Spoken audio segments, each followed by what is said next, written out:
You know, it's a great day to be in the middle of a fuel crisis price hike. Let me just find my fuel efficient vehicle. Nope. Nah. Don't have one. All right, but that's not what this video is about. Welcome back to the channel. We've got the first of the recently acquired sales Land Rovers back through the shop with a clean bill of health. This is the 2006 Land Rover LR3. Now in the background we have my 96, 97 manual Disco, which I haven't really done much with recently. Again, nothing terminally wrong with it. I ordered the rear kind of Gibo rubber bit for the drive shaft because that one is absolutely shredded. So that's kind of prevented me from doing any type of driving around recently. But again, let's talk about this one. Let's talk about the 06. So back through the shop, and again, it is gorgeous. I mean, it is really in great condition for a 18-year-old British SUV that was actually, it lived in kind of like Kansas and Missouri for most of its life. Again, 200 truck, just ran it through Sportscar Workshops, clean bill of health. And then again, sometimes you get a feeling about a car, it's a good one. This one, I had that feeling immediately as soon as I got into it, just kind of the way it felt, the way it looked, everything about it was right. And that really, kind of carries on through that inspection. So again, lower control arms are good, no overheating or anything like that. Not that I expect that from a Jag 4.4. Very straight body, great paint, good tires of less than 10,000 miles on them.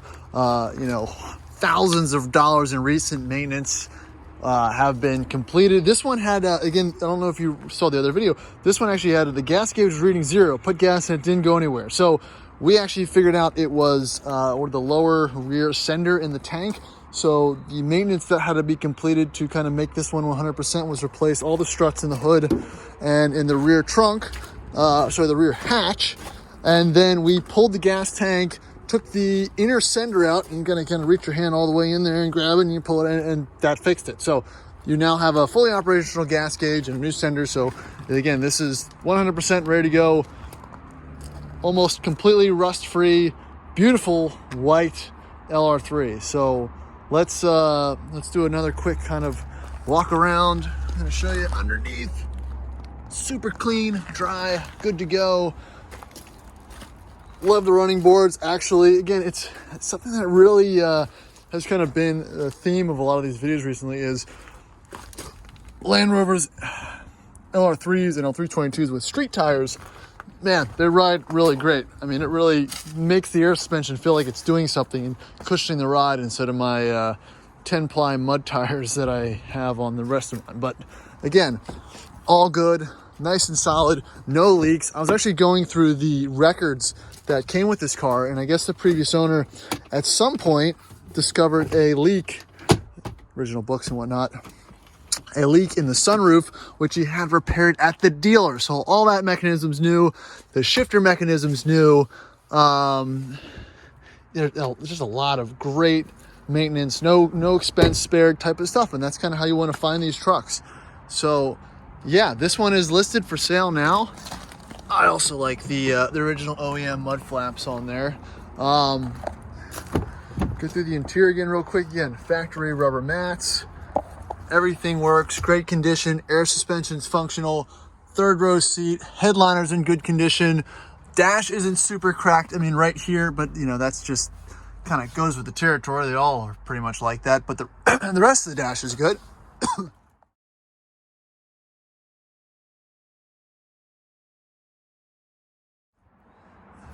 Back seat, no rips, tears, mats, heated rear seats, which again, I don't have that option in mine. I kind of wish I had it. What else does this have? Oh, and that funky rear mirror. But let's test the suspension out and the functionality of the four-wheel drive system, and then hit the road. Take it for a quick spin. All right, you can do kind of a real-time startup here. Nice and smooth. No lights, no warnings.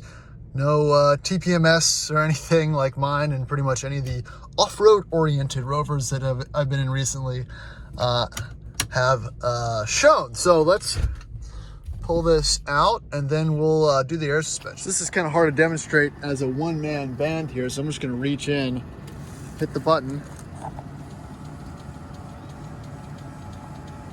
I mean, that's quick. And that's all the way up. I mean, that's way quicker than mine does it. So the pump is obviously healthy. The struts are obviously healthy. This thing doesn't sag down overnight or anything like that. You know, it's just a good, honest truck.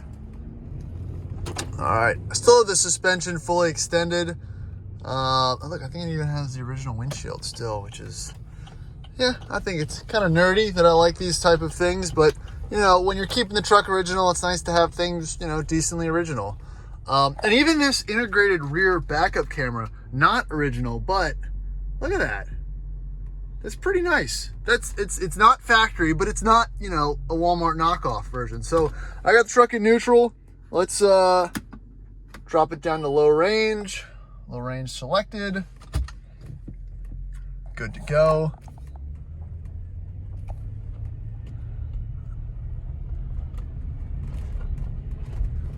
Shifts as it should.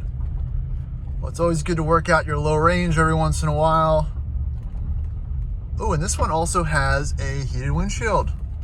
Windscreen, windshield, whatever you want to call it, which mine doesn't have. Man, I should just keep this one. Now, you know, that's the problem when you're dealing with a lot of trucks that you're coming into contact with, buying, selling, owning.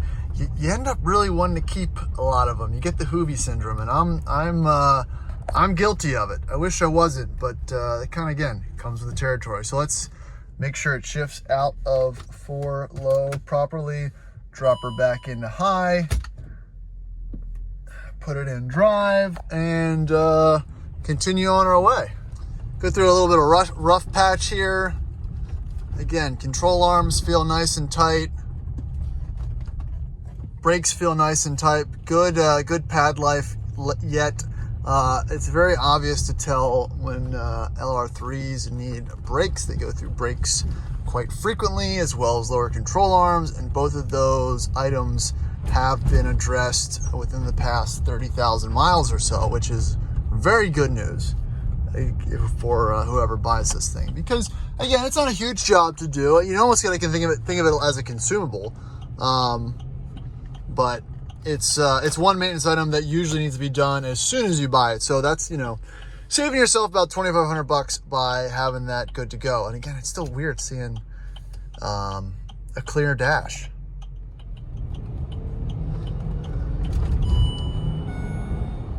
All right.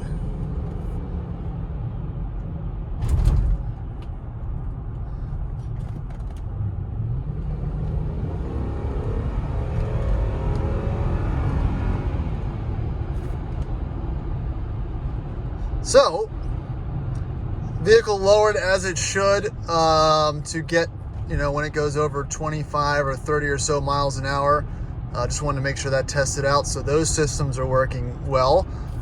Again, everything else, comfortable ride, track's nice, tires are balanced properly, track's straight, good alignment. I mean, again, these are all little things that, you know, I'm kind of anal about, and this car really exhibits them all. So I know this is a boring video, but you know what? For someone like me who is really trying to show the quality and kind of the condition of a car like this, I'm into it. So if you like watching boring Land Rovers drive around and not make any noises or break or smoke, then this is the video for you.